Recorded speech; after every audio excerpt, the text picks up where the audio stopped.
On behalf of Mahatma Gandhi Vidya Mandir's Arts, Commerce and Science College, Malegaon City,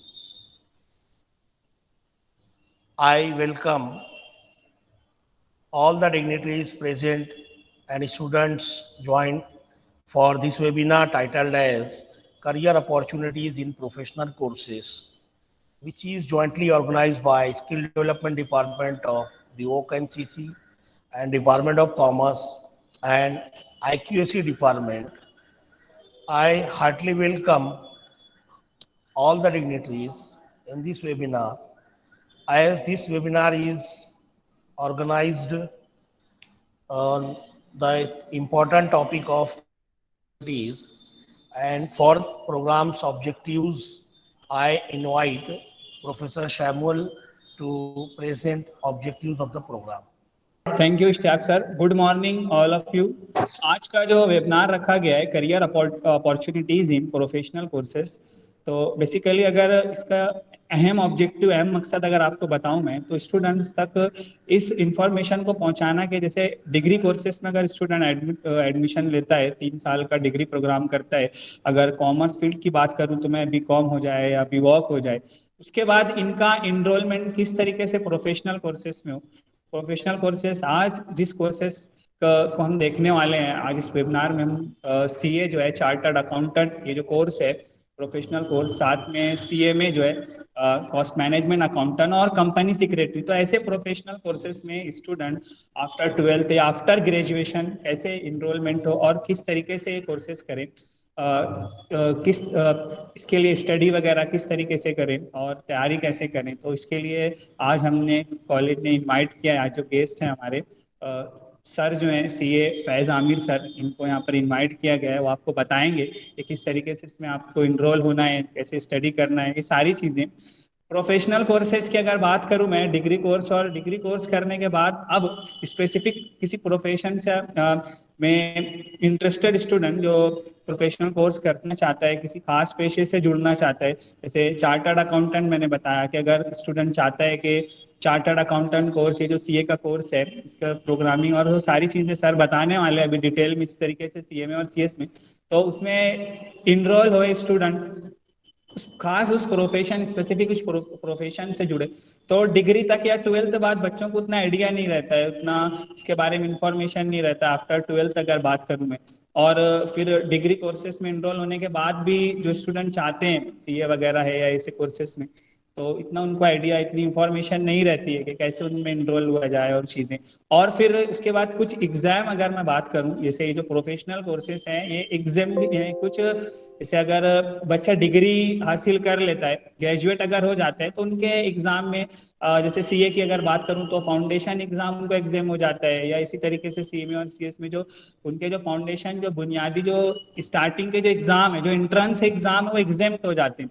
तो इनका idea नहीं रहता है बच्चों को, ये इन्फॉर्मेशन नहीं रहता है। तो ये सब चीज़ें, यही बातें आज हम डिस्कस करने वाले हैं और वेबिनार में बताने वाले हैं कि इस प्रोफेशनल कोर्सेज को पूरा करने के बाद या आप किस तरीके से, और उसके फिर आगे के लिए जो उनके बेनिफिट है, आगे किस तरीके से वर्क करेंगे स्टूडेंट ये प्रोफेशनल कोर्सेज करने के बाद, जो है कैसे अपनी सर्विसेज जो है अपनाए करेंगे, लोगों फराहम करेंगे, यही चीजें हम देखने वाले हैं। और सबसे अहम मकसद जो है कि बच्चों को गाइड करना, उनको एक गाइडेंस मिले, ताकि उनका जो रुझान है ऐसे प्रोफेशनल कोर्स की तरफ बच्चे जो हैं वो आगे के लिए वो इनरोल हुए, इसमें एडमिशन लें और आगे जो है इसमें पार्टिसिपेंट करें, कामयाब हुए।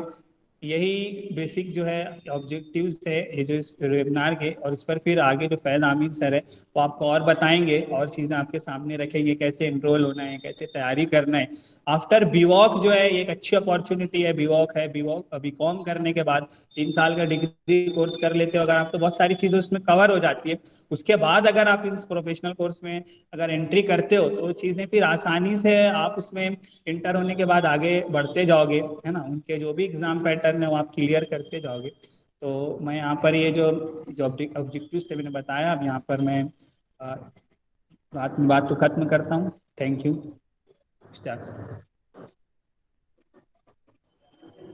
Thank you, Samuel sir. Now it's time to welcome our guest and our audiences. And for presenting welcome note, I would like to invite HOD of Commerce, Dr. Shakib Ahmed for presenting welcome note. Dr. Shakib Ahmed. Thank you, Ishtiaq sir.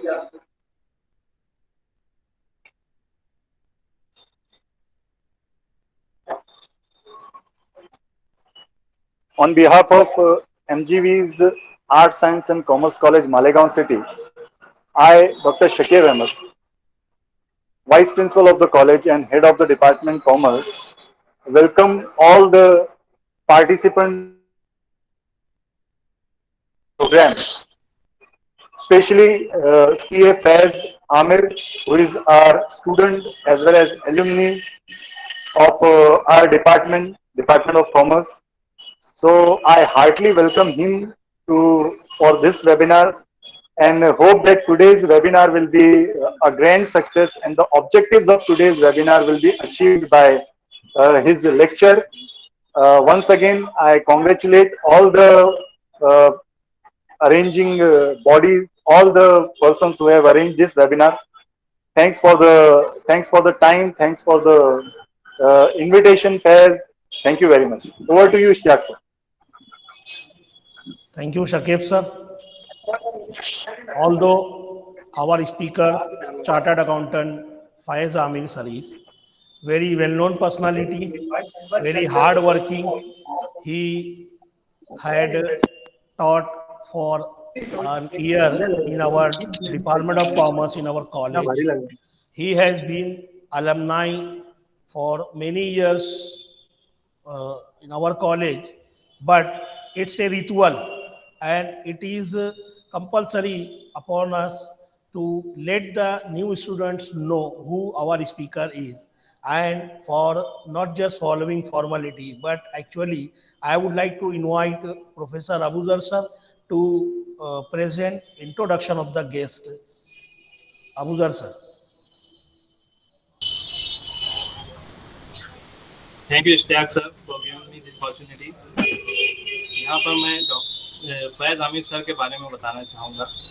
जैसा कि हम लोग जानते हैं कि CA करने के लिए मालेगांव से तो बहुत सारे स्टूडेंट जाते हैं लेकिन सारे ही कामयाब नहीं हो पाते हैं, लेकिन हमारे फैज़ सर जो हैं इन्होंने सीए क्लियर किया, ये हमारे लिए बहुत ही अच्छी बात है। जैसा कि मैं इनका इंट्रोडक्शन दे दूँ, सीए फैज़ आमिर जो है इन्होंने अपना 12 जो है वो एटीटी हाई स्कूल से कंप्लीट किया है और जैसा कि शकीब सर ने भी बताया और इश्तियाक सर ने भी बताया कि ये हमारी कॉलेज के ही अलमनाए हैं, यानी इन्होंने अपना ग्रेजुएशन और पोस्ट ग्रेजुएशन जो है वो सिटी कॉलेज से ही किया हुआ है, जो हमारे लिए बड़ी खुशनसीबी की बात है। इसी तरह इन्होंने जो है नेट का एग्ज़ाम जो है जो प्रोफेसर्स के लिए कंपलसरी होता है वो 2014 में इन्होंने क्लियर किया है। और एक और अच्छी बात है कि उन्होंने सेल्फ स्टडी कर अपना सीए का जो कोर्स है वो 2020 में पूरा कंप्लीट कर लिया है।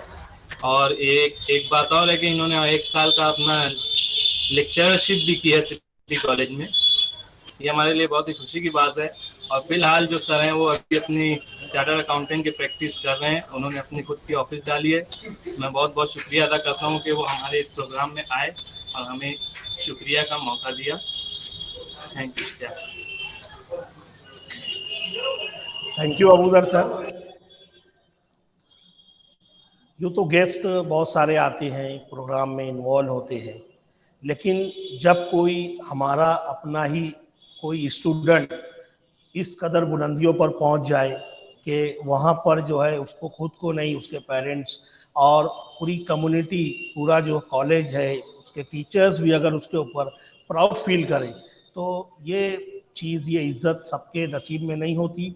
लेकिन आज के हमारे जो गेस्ट हैं चार्टर्ड अकाउंटेंट फैज़ आमिर, वो इस हैसियत के हकदार हैं, जो कि सिर्फ 1 साल नहीं बल्कि ग्रेजुएशन और पोस्ट ग्रेजुएशन दोनों ही उन्होंने हमारे अपने सिटी कॉलेज से कंप्लीट किया हुआ है और आज बहैसियत मेहमान मुकर्रिर के तौर पर, एक एक्सपर्ट प्रोफेशनल के तौर पर हमारे प्रोग्राम में वो मौजूद हैं। तो आइए, आपने उनका इंट्रोडक्शन भी सुना और इंट्रोडक्शन में जैसे कि सुना आपने वो अलमनाए रहे हैं और उन्होंने 1 साल के लिए हमारे कॉलेज में हमारे बच्चों की जो है इल्म प्यास भी बुझाई है और जो उन्होंने टीचिंग की है। तो आइए हम चलते हैं उस शख्सियत को सुनने के लिए। और मैं इसीलिए चाहूँगा कि अब मैं ज़्यादा वक्त ना लेते हुए I would like to invite chartered accountant Faiz Amir sir to deliver his speech to our students. Faiz Amir sir.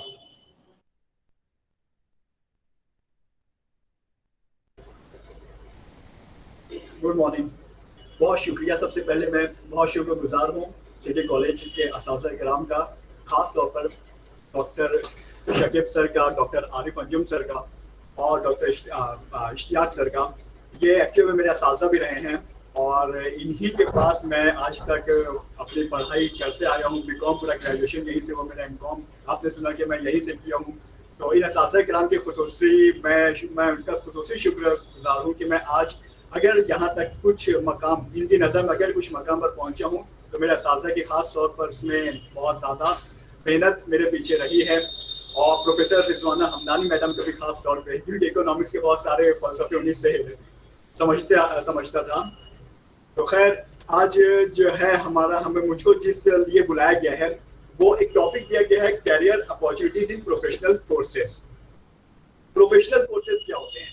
एक तो ये हमारा होता है डिग्री कोर्स, जैसे हम बीकॉम है, बीवॉक, बीएससी, जो भी बैचलर डिग्री है या मास्टर्स डिग्री है। और एक होते हैं हमारे नॉर्मल से जो प्रोफेशनल कोर्सेज, जो डिग्री कोर्सेज से हट कर होते हैं, और वो बहुत सारे कोर्सेज होते हैं। लेकिन हम आज जिसके बारे में डिस्कस करने वाले हैं वो है चार्टर्ड अकाउंटेंसी कोर्स, हमारा कंपनी सेक्रेटरी कोर्स और cost and management accountancy course.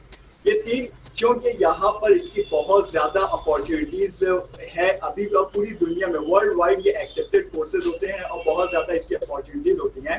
तो हम इसके बारे में आज एक तबसरा करेंगे कि ये क्या है, प्रोफेशनल कोर्सेज क्या रहते हैं, इनकी क्या अहमियत रहती है और इनको क्या रिकॉग्निशन दिया गया है। इसके बारे में हम शुरुआत करते हैं। So let's start। सबसे पहले प्रोफेशनल कोर्सेज जो हैं हमारे, एक तो है सीए। ये जो होता है ये इंस्टीट्यूट ऑफ चार्टर्ड अकाउंटेंट्स के मातहत में, institute of chartered accountants of India, ये इसके मातहत में होता है।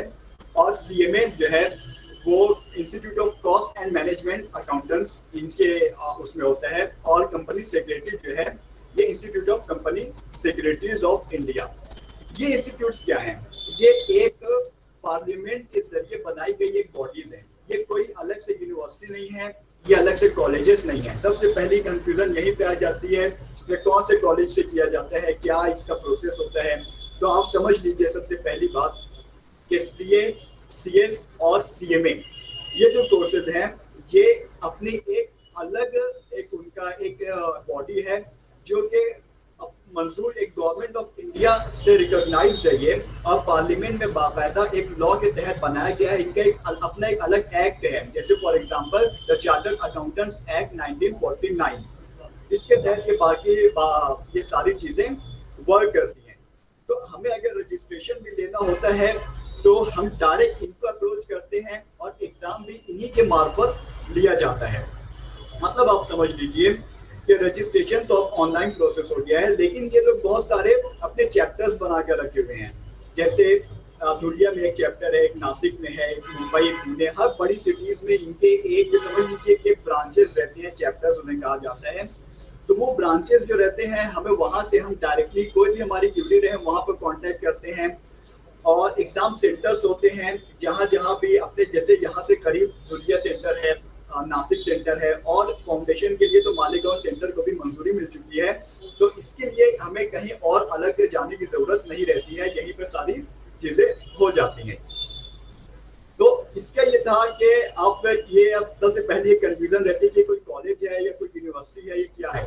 तो आप समझ लीजिए कि ये एक गवर्नमेंट के जरिए सेटअप की हुई बॉडी है, चाहे वो सीए हो, आईसीएआई हो, आईसीएमएआई हो या फिर आईसीएसआई हो। तो ये एक हमारी तरफ से गवर्नमेंट की बॉडी होती है, इसके मार्फत हमें ये कोर्स करना होता है। इसके लिए ये जो एलिजिबिलिटी क्राइटेरिया है उसके बारे में डिस्कशन कर लेते हैं कि इसमें एंट्री कैसे लेते हैं। तो उसका दो तरीका होता है। या तो आप फाउंडेशन से जाओ, फाउंडेशन क्या है वो भी हम आगे डिस्कस करने वाले हैं। इसकी बेसिकली 3 स्टेजेस होती हैं। तो फर्स्ट स्टेज जो है, एक रूट होता है कि हम सबसे पहली इसकी जो वो एलिजिबिलिटी है कि आपका 10th पास होना कंपलसरी है इसके लिए। मतलब प्रोफेशनल कोर्सेज में एडमिशन करने के लिए मिनिमम क्वालिफिकेशन जो है वो सिर्फ 10th है आपकी। लेकिन आपको जो फर्स्ट एग्जाम रहेगा वो उसी सूरत में देने की इजाजत दी जाएगी जब आप अपना 12th का एग्जाम पास कर लोगे। तो इसके लिए तो ठीक है, यानी मतलब 10th का एग्जाम में आप रजिस्ट्रेशन कर सकते हो और 12th के एग्जाम के बाद आप इनका जो पहला एग्जाम होता है सीए, सीएमए या सीएस का, वो आप पहली दफा दे सकते हो। उसके अलावा एक दूसरा रूट भी होता है, उसको हम बोलते हैं डायरेक्ट एंट्री रूट। तो जो डायरेक्ट एंट्री रूट है वो बेसिकली ग्रेजुएट्स के लिए होता है। तो हमारा जो कॉमर्स के ग्रेजुएट्स होते हैं या फिर जो हमारा बीवॉक है, बीकॉम या बीवॉक जो भी है, या फिर बीसीएस नहीं सॉरी इस किस्म के बीएमएस वगैरह जो है और बीबीए, ये सारे जो ग्रेजुएट्स हैं ये बेसिकली कॉमर्स के ग्रेजुएट्स माने जाते हैं। तो ये कॉमर्स के लाइन के जो ग्रेजुएट्स हैं इनके लिए डायरेक्ट एंट्री रूट है। इसमें भी अलग अलग कंडीशंस हैं। मतलब सीए और सीएमए में और सीएस में एंट्री लेने के लिए थोड़ा सा फर्क है। तो आप वो देख लीजिए कि अगर आपको सीए या सीएमए इसमें एडमिशन लेना है और आप कॉमर्स लाइन, यानी आपका बैकग्राउंड अगर कॉमर्स है, चाहे आप ग्रेजुएट हो चाहे आप पोस्ट ग्रेजुएट हो, दोनों में जो ज्यादा परसेंटेज है वो काउंट किया जाएगा। ग्रेजुएशन में अगर ज्यादा है तो वो काउंट कर लिया जाएगा, पोस्ट ग्रेजुएशन में अगर ज्यादा है तो वो काउंट कर लिया जाएगा। अब अगर कोई भी फील्ड में आप हो, अगर आपका कॉमर्स बैकग्राउंड है और मिनिमम आपको 55% मार्क्स मिलती हैं पीजी में या ग्रेजुएशन में, तो आप डायरेक्ट एंट्री रूट के लिए एलिजिबल हो जाओगे। इसमें सीए में या सीए या फिर सीएमए, ये दोनों फील्ड में मिनिमम 55% अगर आपका है कॉमर्स बैकग्राउंड फील्ड से, तो आपको फर्स्ट एग्जाम देने की जरूरत नहीं रहेगी। आप डायरेक्टली सेकंड एग्जाम में अपियर हो सकते हो। सेकंड स्टेज के लिए आप रजिस्ट्रेशन कर सकते हो, ये उसका है। अब उसके बाद देखते हैं कि अगर आपका कॉमर्स बैकग्राउंड नहीं है तो क्या होगा। मतलब कोई है बीएससी है, एमएससी है या बीए एमए है या किसी और फील्ड से है जो कॉमर्स बैकग्राउंड नहीं है, तब क्या होगा। उसके लिए आप एलिजिबल रहोगे डायरेक्ट एंट्री में, डायरेक्ट सेकंड ईयर में, लेकिन मिनिमम ग्रेजुएट या ग्रेजुएशन में या पोस्ट ग्रेजुएशन में आपका परसेंटेज जो होना चाहिए वो मिनिमम 60% होना चाहिए। तो 60% अगर आपका है ग्रेजुएशन में और पोस्ट ग्रेजुएशन में और आप नॉन कॉमर्स बैकग्राउंड फील्ड से हो तो ठीक है, तब भी आप डायरेक्ट एंट्री स्कीम के तहत सेकंड स्टेज में एडमिशन ले सकते हो। उसमें आपको पहला जो एंट्रेंस एग्जाम रहता है फर्स्ट स्टेज का, वो क्लियर करने की जरूरत नहीं रहेगी। और ग्रेजुएशन अगर कॉमर्स का ग्रेजुएशन रहता है तो बहुत सारे सब्जेक्ट्स उसमें कवर हो चुके रहते हैं। मतलब इसमें कॉस्टिंग है और मैनेजमेंट के सब्जेक्ट्स हैं, अकाउंट्स है, फिनांस है, इस किस्म के बहुत सारे 3 साल में एक ग्रेजुएशन का बंदा जो कॉमर्स लाइन से है, मतलब बीकॉम है या बीवॉक है, तो टैक्सेशन का, डायरेक्ट टैक्सेशन, इनडायरेक्ट टैक्सेशन, ये बहुत सारी उसको बेसिक मालूमात बहुत हद तक हो चुकी रहती है। तो वो उसलिए उसको डायरेक्ट सेकंड स्टेज में एडमिशन के लिए एलिजिबल करार दिया गया है। क्यों, और उसके लिए आसानी हो जाती है क्योंकि वो 3 साल ऑलरेडी वो ग्रेजुएशन में ये सारी चीजें कर चुका है। जो स्टूडेंट सीपीटी मतलब फाउंडेशन रूट से भी जाना चाहता है तो उसको एक एंट्रेंस टेस्ट ज्यादा देना पड़ेगा।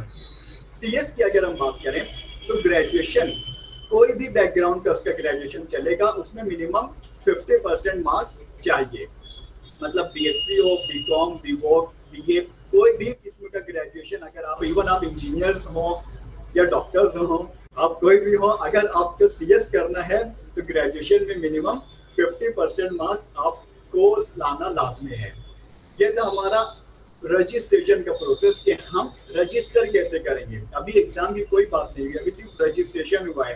फर्स्ट स्टेज के लिए रजिस्ट्रेशन मिनिमम 12 पास, सेकंड स्टेज या जो डायरेक्ट एंट्री स्कीम के लिए रजिस्ट्रेशन, उसके लिए ग्रेजुएशन, और ग्रेजुएशन के जो क्राइटेरिया डिस्कस किया गया। अब हम देखते हैं स्टेजेस की बात, कि कितनी स्टेजेस होती हैं सीए, सीएमए और सीएस एग्जीक्यूटिव एंट्रेंस एग्जाम में। जो फर्स्ट स्टेज रहती है ना, उसको सीए फाउंडेशन कहते हैं। सीए के लिए सीए फाउंडेशन है, सीएमए के लिए सीएमए फाउंडेशन है, और सीएस के लिए सीएस एग्जीक्यूटिव एंट्रेंस टेस्ट है। इसको सी सीट भी कहा जाता है। तो ये फर्स्ट स्टेज के अलग अलग नाम है तीनों के लिए। उसमें एक ही ग्रुप होता है फर्स्ट स्टेज में, सीए फाउंडेशन में भी, सीएमए फाउंडेशन में भी, और सीएस एग्जीक्यूटिव एंट्रेंस टेस्ट, तीनों में एक एक ग्रुप रहेगा, और हर एक ग्रुप में 4 सब्जेक्ट्स रहने वाले हैं। इस तरह टोटल जो सब्जेक्ट्स रहेंगे वो टोटल मतलब हर ग्रुप हर उसमें 4 सब्जेक्ट आपको क्लियर करना रहेगा। पासिंग क्राइटेरिया क्या होगा, कब क्लियर होगा, ये हम अभी डिस्कस करेंगे आगे। तो ये हम फर्स्ट स्टेज की बात कर रहे हैं कि फर्स्ट स्टेज में आपको तीनों कोर्स में आप किसी में भी जाए आपको 4 पेपर देने होंगे और वो पास करना होगा।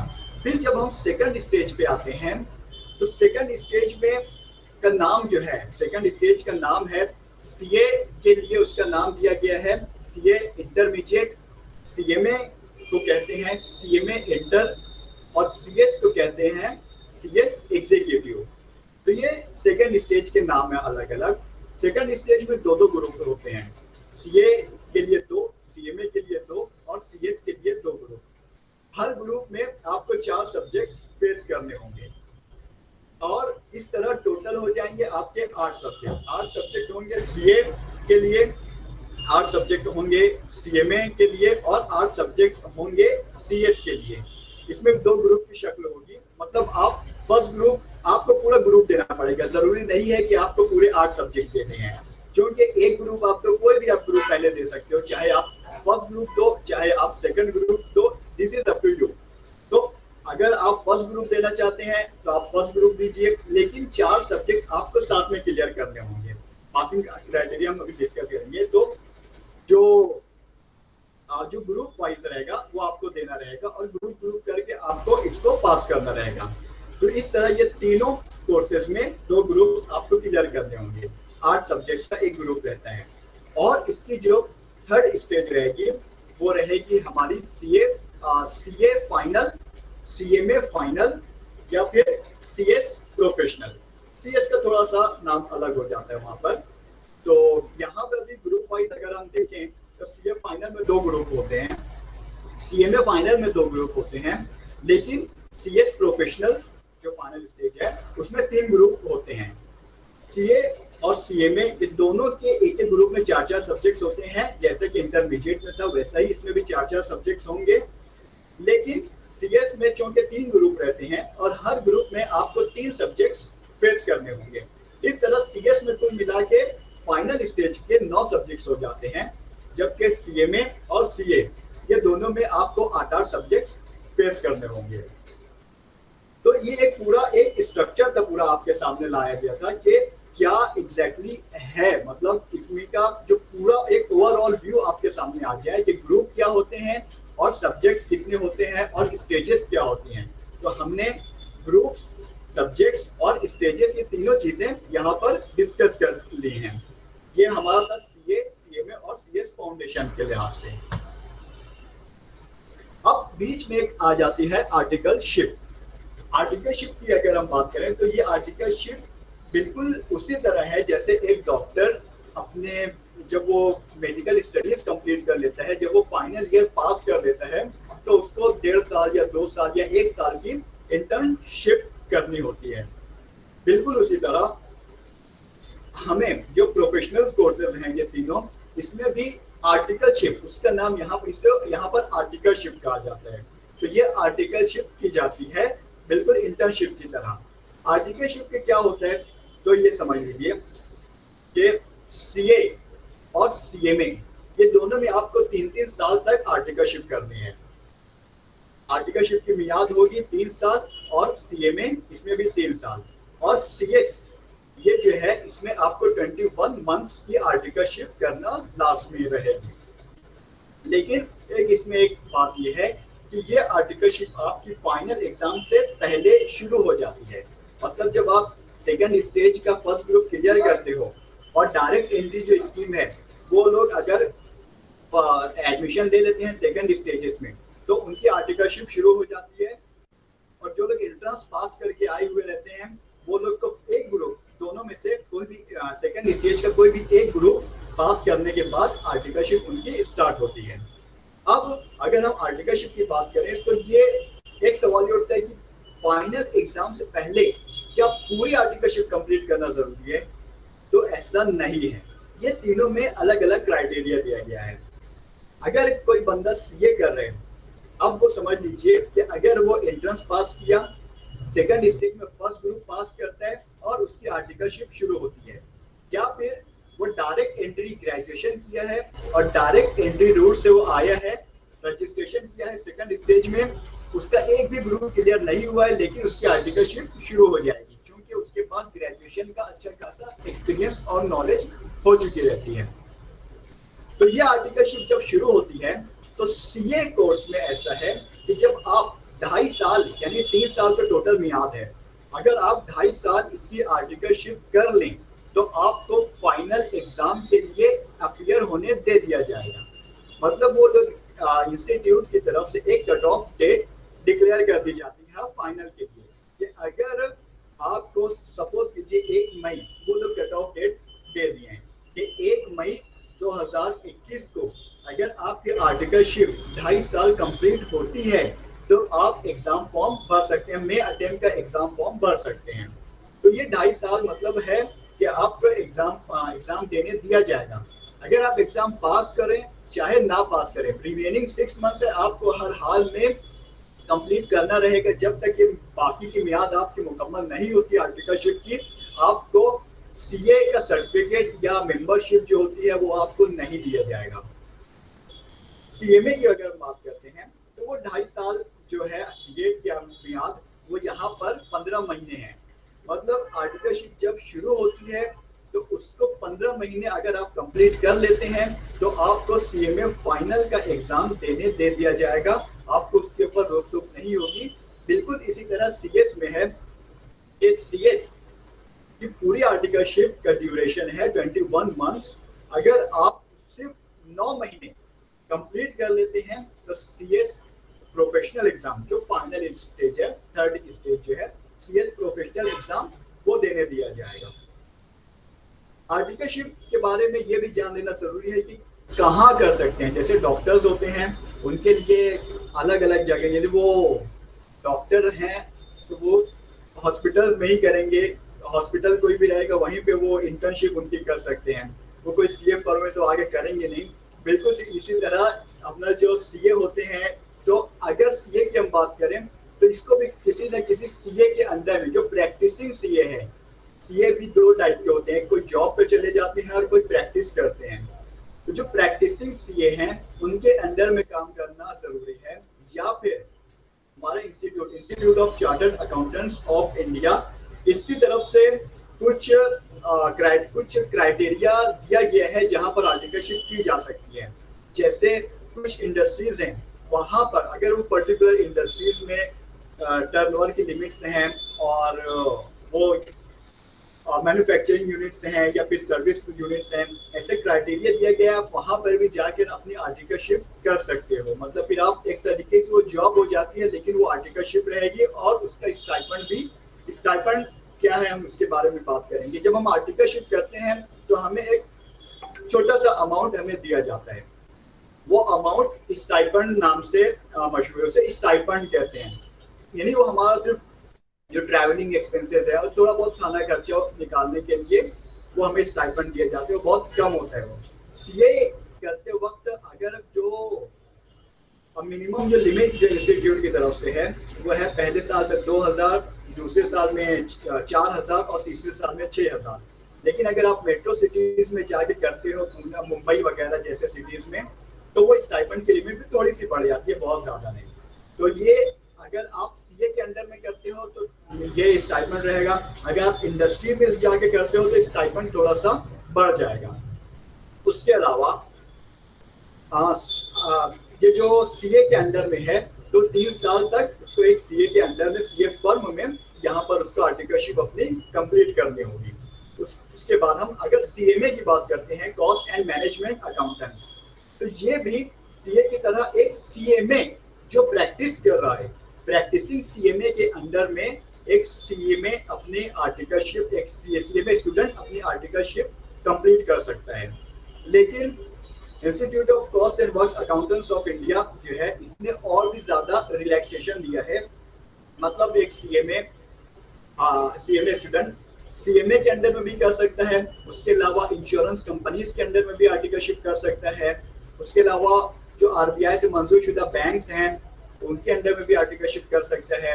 उसके अलावा ये सीए फर्म जहां पर मैनेजमेंट एक्टिविटीज का एक अलग सेक्शन दिया गया है, जैसे सीए फर्म छोटी मोटी नहीं, जो बहुत बड़ी बड़ी फर्म्स होती हैं सीए की, तो उसमें अलग अलग सेक्शन होते हैं, कोई कॉस्ट सेक्शन होता है, कोई मैनेजमेंट सेक्शन, कोई टैक्स का सेक्शन, ऐसे अलग अलग बहुत सारे सेक्शन होते हैं। तो उसमें मैनेजमेंट का जो सेक्शन है सीए फर्म में, उसमें एक सीएमए भी अपनी आर्टिकलशिप कर सकता है। उसके अलावा कुछ कंपनीज हैं जिनका क्राइटेरिया दिया गया है, इतना टर्नओवर होना चाहिए, तो उन कंपनीज में भी सीएमए अपनी आर्टिकलशिप जारी रख सकता है। सीएस की अगर हम बात करते हैं तो सीएस चूंकि इसकी आर्टिकलशिप की मुद्दत भी काफी कम होती है, मतलब 21 महीने, मतलब कुछ 2.25 साल वार्बन होता है ये, तो उतना ही इसको करना रहता है। तो ये सीएस जो है ये भी बिल्कुल उसी तरह एक प्रैक्टिसिंग सीएस उसके अंडर में अपनी आर्टिकलशिप जारी रख सकता है। उसके अलावा बहुत सारी कंपनीज हैं जिनका क्राइटेरिया स्पेसिफाई किया गया है institute of company secretaries of India की तरफ से। उन कंपनीज में भी जाकर ये लोग अपने आर्टिकलशिप कर सकते हैं। कुछ एलएलपीज हैं, एलएलपी मतलब लिमिटेड लायबिलिटीज पार्टनरशिप्स हैं, अगर उनका भी क्राइटेरिया फुलफिल होता है तो वो लोग वहां पर भी अपनी आर्टिकलशिप कर सकते हैं। और इसके अलावा बैंक्स वगैरह में, इंश्योरेंस कंपनीज वगैरह में ये लोग वहां पर भी अपनी आर्टिकलशिप कर सकते हैं। लेकिन उसी सूरत में कंपनीज और ये दूसरी तरफ उसी सूरत में ये लोग जाएंगे जब वहां पर एक फुल टाइम सीएस काम कर रहा है, तो ये जो सीएस का स्टूडेंट होगा वो उसी सीएस के अंडर में उसको डाला जाएगा, वहीं पर इसको काम करना होगा। ये आर्टिकलशिप का था। सीएस में अगर हम बात करें तो आर्टिकलशिप का जो स्टाइपेंड रहता है वो कंपेरेटिवली ज्यादा होता है सीए और सीएमए की बनिस्बत। तो अगर एक छोटा सा यहाँ पे एक वो लॉजिक आती है कि अगर जो लोग फाइनेंशियली तौर पे थोड़े वीक हैं और उन्हें वो लोग अफोर्ड नहीं कर सकते कि उनको जॉब करना जरूरी है या फिर उनको पैसा कमाना जरूरी है, तो उनके लिए एक अच्छा सूटेबल ऑप्शन सीएस का रहता है, क्योंकि वो सीएस में उनका स्टाइपेंड भी ज्यादा रहेगा और सीएस में मतलब 3 साल में कंप्लीट हो जाता है। आमतौर पर अगर आप फर्स्ट अटेम्प्ट में निकलते गए तो 3 साल में कंप्लीट हो जाता है। सीएमए को कंप्लीट करते करते 4 साल आसानी से लग ही जाते हैं, क्योंकि फाइनल अटेम्प्ट ही काफी लेट आता है। और सीए को अगर आप फर्स्ट अटेम्प्ट में भी सब कंप्लीट कर लेते हैं पूरा, तो भी रजिस्ट्रेशन से लेके मेंबरशिप आने तक आपको 4.5 से 5 साल लग सकते हैं। एक सीए की बात कर रहा हूँ, ये वो भी तब जब वो फर्स्ट अटेम्प्ट में सारे पेपर्स क्रैक करते चले जाएं।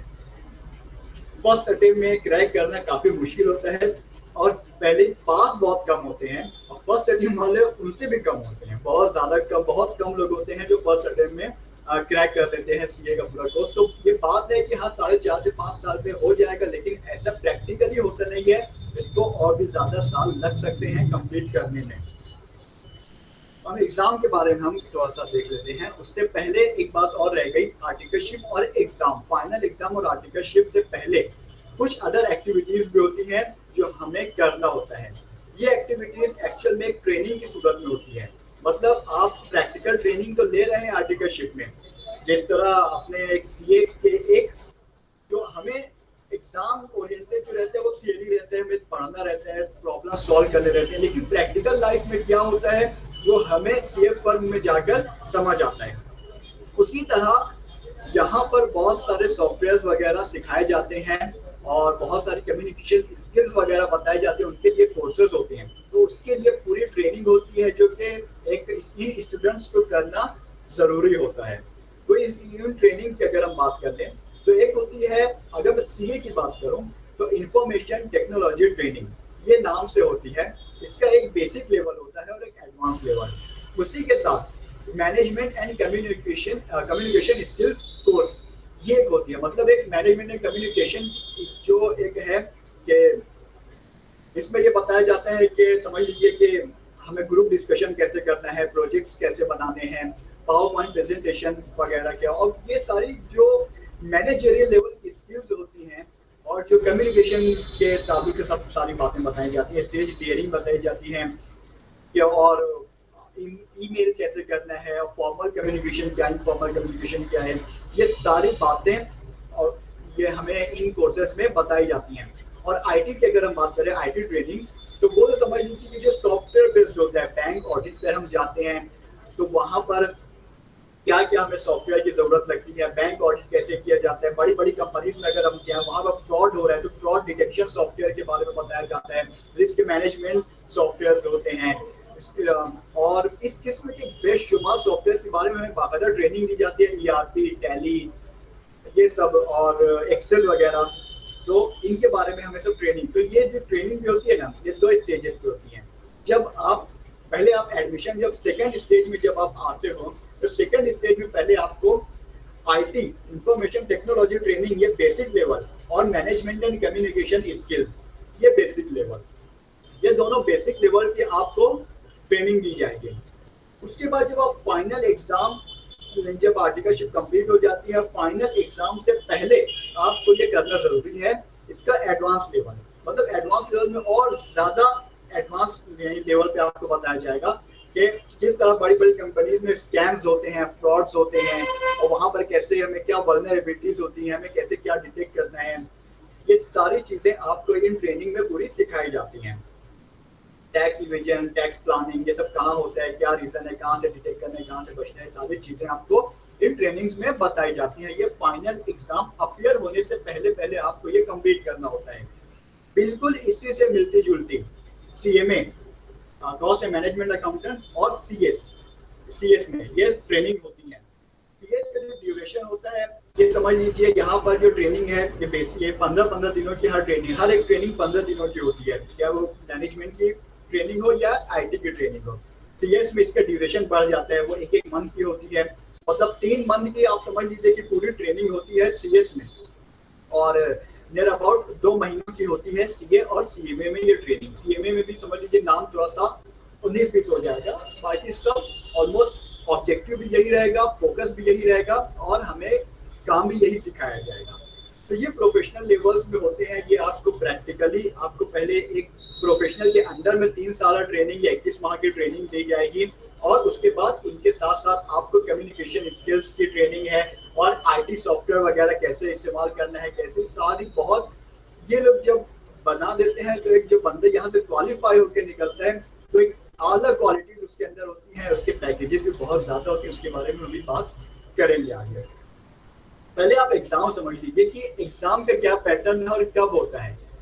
तो सीएस एग्जीक्यूटिव जो एग्जाम है, सीएस एग्जीक्यूटिव एंट्रेंस टेस्ट, जो सीएस का जो फर्स्ट स्टेज का जो एग्जाम होता है वो जनवरी में, मई के महीने में, जुलाई में और नवंबर में 4 अटेम्प्ट होते हैं एक साल में, जनवरी, मई, जुलाई और नवंबर में।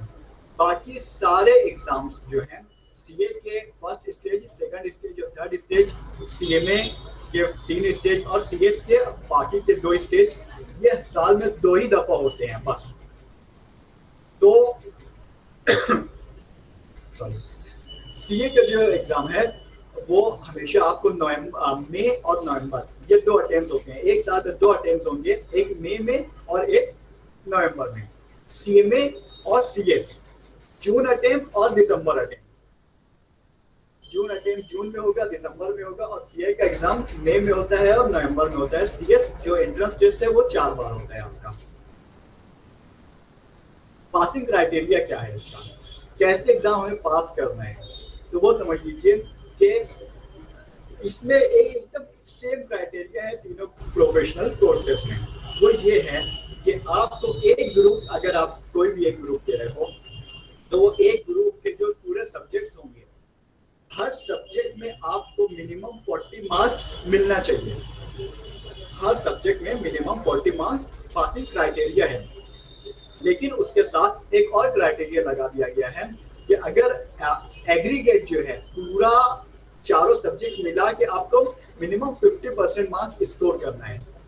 100 मार्क्स का एक पेपर होता है, एक ग्रुप में 4 पेपर होते हैं, मतलब 400 मार्क्स का पेपर है।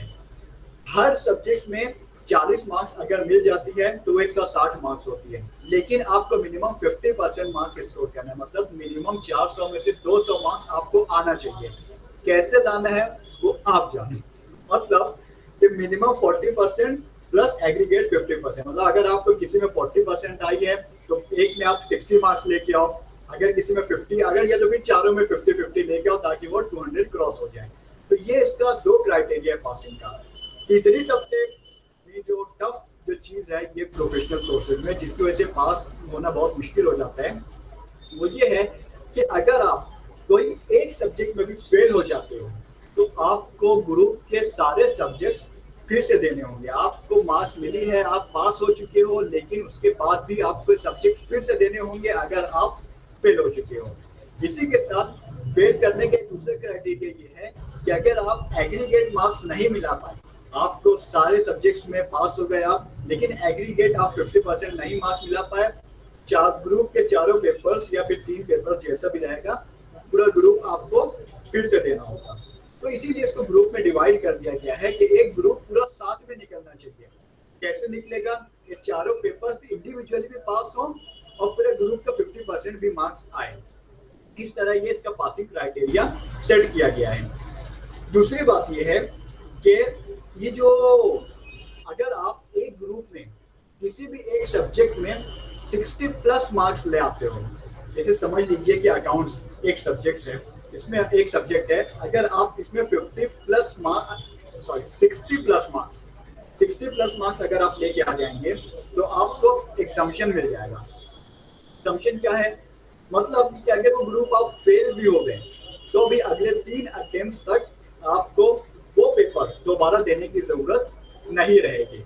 मतलब आप समझ लीजिए कि एक 4 पेपर से कोई बंदा अकाउंट में 60 प्लस मार्क्स लेके आ गया और किसी में उसकी 39 रह गई, तो वो ग्रुप फिर से देगा, लेकिन जो 60 प्लस मार्क्स आई है ना वो नहीं देगा।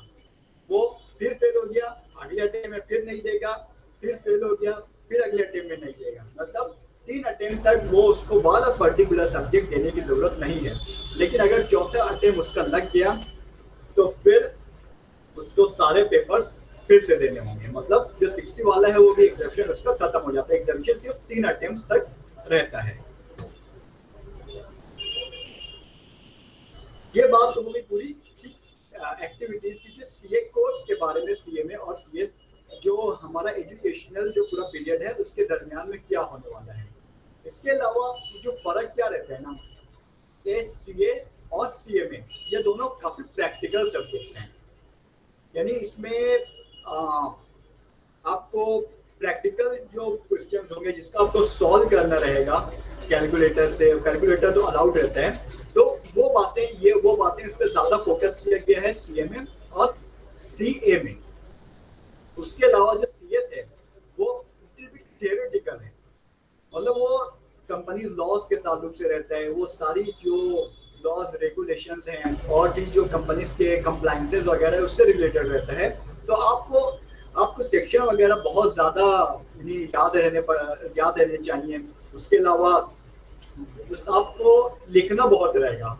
थियोरेटिकल मतलब आप थियोरी बहुत ज्यादा थियोरी बेस्ड है सीएस, और सीएमए और सीए ये जो है ये प्रैक्टिकल बेस्ड है। ये बेसिक डिफरेंस है। लेकिन इनके अगर हम कैरियर की बात करें तो कैरियर ऑप्शन क्या है, किसमें हमें ज्यादा बेनिफिट है, किसमें कम बेनिफिट है, तो वो अगर हम बात करें तो आप ये तीनों कोर्स करने के बाद आपके पास 2 ऑप्शंस रहते हैं। या तो आप अपनी सेल्फ प्रैक्टिस स्टार्ट कर दें, या तो फिर आप जॉब पर चले जाएं। जॉब पर जाने के बाद तो फिर वो यानी दोनों में से कोई अगर प्रैक्टिस है या तो प्रैक्टिस करने कराता है तो आपको अपने रेस्पेक्टिव इंस्टीट्यूट से सर्टिफिकेट ऑफ प्रैक्टिस लेना होगा और फिर आप प्रैक्टिस कर सकते हैं। और अगर आप जॉब पे जाना चाहते हैं तो सर्टिफिकेट ऑफ प्रैक्टिस की जरूरत नहीं है, आप सीधे जॉब पर भी जा सकते हैं। इनका मेन काम क्या होता है? सीए की अगर मैं बात करूं तो इसके पास सबसे बड़ी पावर है कंपेयर टू सीएमए और सीएस, वो वो ये कि ये लोग टैक्स ऑडिट की अथॉरिटी रखते हैं। जो हमारा इनकम टैक्स ऑडिट होता है, जो अगर किसी भी बिजनेस का टर्नओवर 1 करोड़ के ऊपर चला जाता है तो उसको लाजमी तौर पर इनकम टैक्स ऑडिट करना होता है। ये क्या चीज है? ये ऐसा है मतलब कि गवर्नमेंट को पूरी बातें बताना कि देखो मेरा बैंक ट्रांजैक्शन इतना हुआ है, मैं इतने का सेल किया हूँ, इतने का परचेज किया हूँ, इतने एक्सपेंसेस हुए, इतना प्रॉफिट आया है। गवर्नमेंट इंडिविजुअली आपकी बात क्यों मानेगी? तो गवर्नमेंट के एक रिप्रेजेंटेटिव सीएस होते हैं।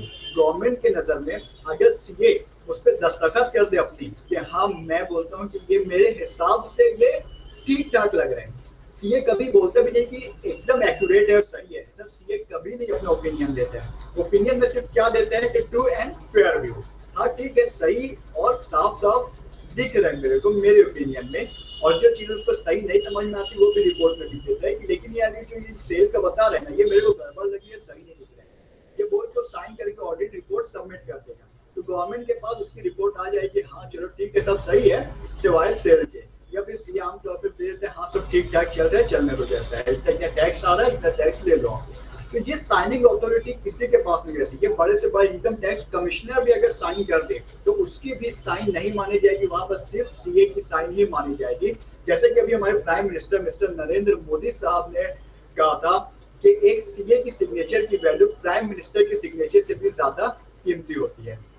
तो उसका रीजन ही यही है क्योंकि फाइनेंशियल स्टेटमेंट चाहे कितनी भी बड़ी अंबानी अडानी किसी की भी कंपनी हो, जब तक उस पर एक सीए साइन नहीं करेगा उसकी कोई वफात नहीं रहने वाली है। तो ये सीए का सबसे बड़ा एक पहलू। इसके अलावा बड़ी बड़ी कंपनीज का है, कोऑपरेटिव सोसाइटीज का है और बैंक्स का होता है, या देखिए खुद आरबीआई का, गवर्नमेंट एंटाइटीज का, जो ट्रस्ट होते हैं सारे ट्रस्ट का, हमारी मस्जिदों का, मंदिरों का, हर चीज का ऑडिट होता है। तो वो ऑडिट रिपोर्ट पर भी सिर्फ सीए की ही सिग्नेचर लगती है और किसी की सिग्नेचर नहीं लगती है। ये सिग्नेचर करते हैं उसको स्टैट्यूटरी ऑडिट भी बोलते हैं कि वो स्टेट ऑडिट है, मतलब एक टैक्स ऑडिट इनकम टैक्स से रिलेटेड होता है। स्टेट ऑडिट एक अलग फील्ड होती है कंपनी की तरफ से, वो कंपनी वगैरह के ऊपर कंप्लायंसेस होते हैं तो उस पर साइन करते हैं। नीचे मुजम्मिल सर के पास दो। उसके अलावा फाइनेंशियल एडवाइजर है। फाइनेंशियल एडवाइजर का भी एक काम करते हैं क्योंकि इतने ज्यादा पढ़े लिखे होते हैं, इतने ज्यादा उनके पास नॉलेज होती है। तो फाइनेंशियल एडवाइजर के साथ एक बड़ी बड़ी फर्म इनको हायर कर लेते हैं। रिस्क मैनेजमेंट का काम रहता है, फोरकास्टिंग होता है, फाइनेंशियल प्लानिंग होता है, मैं उधर से नहीं रहूंगा, सारे काम इनके मेन होते हैं। उसके अलावा सीए की बात कर ली हम, सीएमए का क्या काम है?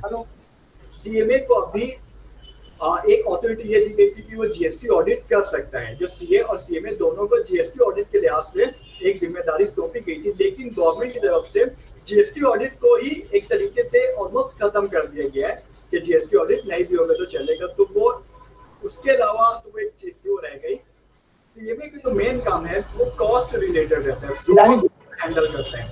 बड़ी बड़ी इंडस्ट्रीज में और बड़ी बड़ी फर्म में, मैन्युफैक्चरिंग फर्म में कॉस्ट जो रहता है सबसे इम्पोर्टेंट फैक्टर रहता है। और कॉस्ट मैनेजमेंट अकाउंट अपने पूरे एजुकेशनल कैरियर में कॉस्ट ही को मेन फोकस किया रहता है। इंटरनेशनल स्टैंडर्ड्स ऑफ कॉस्ट के भी पढ़े रहते हैं, तो कॉस्ट को हैंडल करना कॉस्ट अकाउंटेंट से बेहतर कोई नहीं कर सकता, इनफैक्ट सीए भी नहीं कर सकता। मेन काम है कॉस्ट एडवाइजर के तौर पे ये लोग बहुत काम करते हैं। कॉस्ट ऑडिट होता है, तो कॉस्ट ऑडिट सिर्फ एक कॉस्ट अकाउंटेंट ही कर सकता है। और अगर हम बात करते हैं कि गवर्नमेंट की, तो गवर्नमेंट बहुत सारी अपनी बहुत सारी गवर्नमेंट अपने बहुत सारे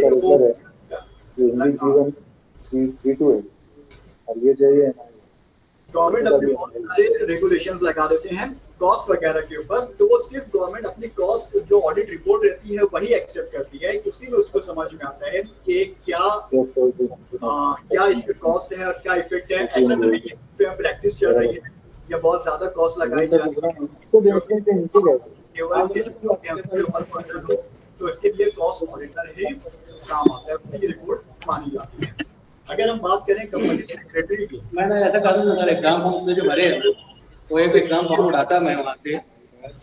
सेक्रेटेरियल ऑडिट जो होते हैं उसका मेन काम है कंपनी सेक्रेटरी देखते हैं। उसके अलावा की मैनेजरियल पोजीशन एक होती है जो हर कंपनी में जरूरी पूरा होती है। टाइम टेबल ही व्हाट्सएप किया जिनमें सब एकदम क्रीम लेयर के लोग रहते हैं, मतलब समझा ना, रहेगा, इसलिए तेरे को मिल ऑडिटर रहेगा, चीफ फाइनेंशियल ऑफिसर, तो उसमें कंपनी सेक्रेटरी का भी होना बहुत ज्यादा जरूरी है। कंपनी सेक्रेटरी अपने एक लीगल एडवाइजर के तौर पर कंपनी को एडवाइस वगैरह दे सकता है, और कंपनी के सारे कंप्लाइंसेस जो रहते हैं, जो कि आमतौर पे एक सीए के बस की बात नहीं रहती उन्हें हैंडल करना, या कॉस्ट अकाउंटेंट भी उन्हें हैंडल नहीं कर सकता, वो सारे काम कंपनी सेक्रेटरी को ही हैंडल कर दिए जाते हैं। सारी मीटिंग्स का एजेंडा वगैरह बनाना, सारी मीटिंग्स को देखना, उनके ऊपर नजर रखना, क्या कंप्लाइंसेस नहीं पूरे हो रहे हैं उनकी रिपोर्टिंग करना, ये काम पूरा सेक्रेटरी कंपनी सेक्रेटरी का होता है। और सेक्रेटेरियल ऑडिट रिपोर्ट भी जो होती है उस पर भी एक कंपनी सेक्रेटरी की ही दस्तखत लगती है। उसके अलावा बहुत सारे इंटाइटीज रहते हैं कि जिनका टर्नओवर वगैरह स्पेसिफाइड रहता है कि इतना टर्नओवर होना चाहिए, तो इंटरनल ऑडिटर की जरूरत पड़ेगी। जैसे हमारे बैंक्स हैं, जितने बैंक है वहां पर इंटरनल ऑडिटर कंपलसरी है, और बहुत सारी कोऑपरेटिव सोसाइटीज होती हैं। तो और ये अभी प्राइवेट लिमिटेड कंपनीज जो थोड़े से हाई लेवल के हाई टर्नओवर की होती हैं, पब्लिक लिमिटेड कंपनीज होती हैं, पीएसयूज होती हैं, पब्लिक सेक्टर, यहाँ पर इंटरनल ऑडिटर लगते हैं। तो इंटरनल ऑडिटर के लिए सीए और सीएमए ये दोनों क्वालिफाइड हैं, ये दोनों को लगाया जा सकता है इंटरनल ऑडिटर के लिए। लेकिन जो मेन स्टैट्यूटरी ऑडिटर है, जो बाहर का ऑडिटर रहेगा, जो जिसको आरबीआई भी बाज़ औक़ात अपॉइंट करती है, तो उसके लिए सीए ही जरूरी है।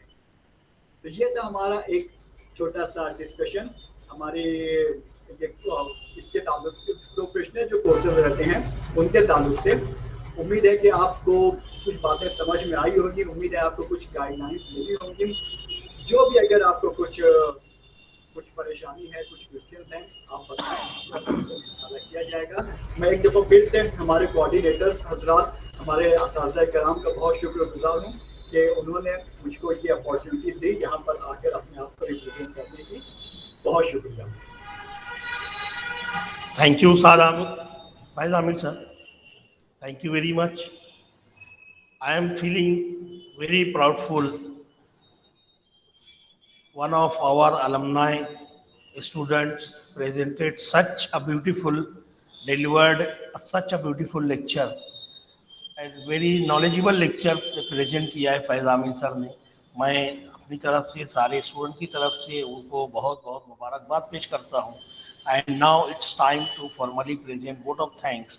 And for presenting vote of thanks, I would like to invite Professor Imran Ahmed to come over the mic and present vote of thanks. Imran sir. Thank you, Professor Ishtiaq, sir. Am I audible, sir? Am I audible, sir?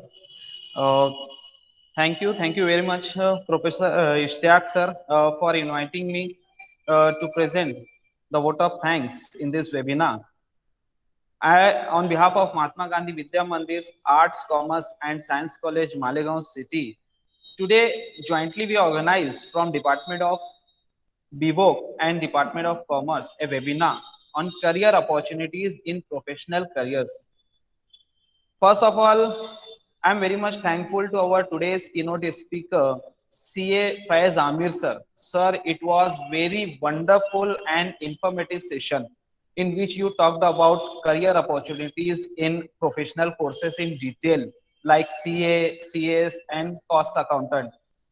Sir, we are very much thankful to you that you accepted our invitation willingly and happily and guided us, we all. Thanks a lot for sparing time with us. Thank you very much, sir. I'm also very much thankful to our chief patrons, Dr. Honorable Dr. Samashri Prashant Dada Hire sir, General Secretary of MGVs Nasik, Honorable Dr. Apurva Hire sir, Coordinator MGVs Nasik, Honorable Dr. Advay Abba Hire sir, Director Mumbai Agriculture Production Market Committee Chairman Nasik District Industrial Farmers Association. I am also very much thankful to our today's chief guest, Dr. V.S. More sir, Joint Secretary of MGV Nasik. I am also very much thankful to Dr. B.S. Jagdale, sir, Divisional Coordinator, Higher Education, MGV, Dean of MGV Commerce, Dr. Arif Anjum, sir, Dean of MGV Science and Vocational, Dr. A.V. Patil, sir, Chairman of VIOS and BIVOC, Dr. D.G. Jadhav, sir, and also I am very much thankful to our beloved Principal S.C. Hale, sir, Vice Principal and HOD of Commerce Department, Dr. Shakib Ahmed, sir, IQSC Coordinator, Dr. Rizwana Hamdani, ma'am, CEO of the college, Dr. Mubin Nazir, sir, and also I am very much thankful to our Professor Ishtiaq, sir, the coordinator of the program in charge of this BIVOC, Professor Ishtiaq, sir, and also librarian who helped us to organize in this webinar smoothly. And I'm also very much thankful to all those who directly and indirectly being instrumental in organizing this webinar. Last but not least, I am also very much thankful to all the participants, professors and students for making this webinar successful. Thank you very much. Over to you, Professor Ishtiaq, sir. Thank you.